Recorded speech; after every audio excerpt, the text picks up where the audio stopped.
All right, Ekta, thanks so much for that. Now, if you've been watching CNBC TV18 closely in the last few months, you've probably noticed that a large chunk of our startup stories are coming from Chennai. A study conducted by TiE Chennai has now discovered that Chennai startups have registered some impressive numbers on the funding and acquisitions front. So is the city all set to be India's next startup hub? Jude Saneth gets you more.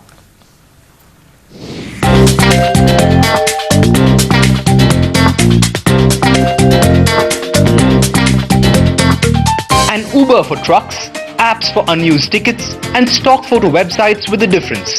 2016 has already seen Chennai startups break new ground. A study by TiE Chennai has revealed that the last 2 years have seen angel investors fund 18 city startups. A chunk of these funds allocated for the enterprise software and online space. The last year alone saw venture capital funding of nearly 207.5 million USD pumped into 7 startups, with Bank Bazaar and NetMeds.com accounting for 60 and 50 million respectively, while IFMR, Stayzilla and FundsIndia.com bringing up the rear. In all, 32 startups have received venture capital funds in the last year, and TiE says a few more companies could be in line for more. These companies have been quietly already working, and you will see them come to the fore and get bought out. I can imagine that at least 25 companies you will see over the next 5 years who will come out and score big time. The 2-year period also saw valuations of these startups skyrocket courtesy some big-ticket acquisitions.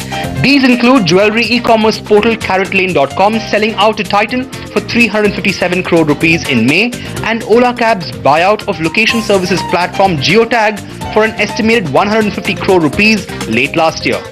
In all, acquisitions from February 2014 to June 2016 have breached the 2,000 crore mark.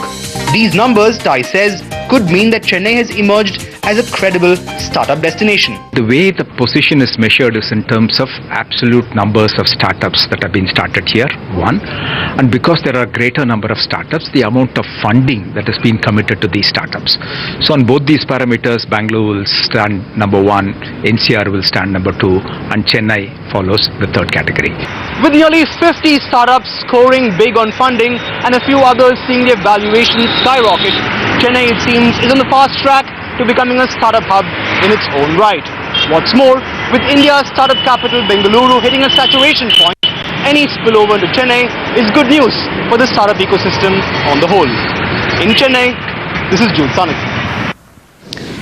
It's time now for your daily dose of all that's happening in the world of startups on Young Turk Startup Tracker.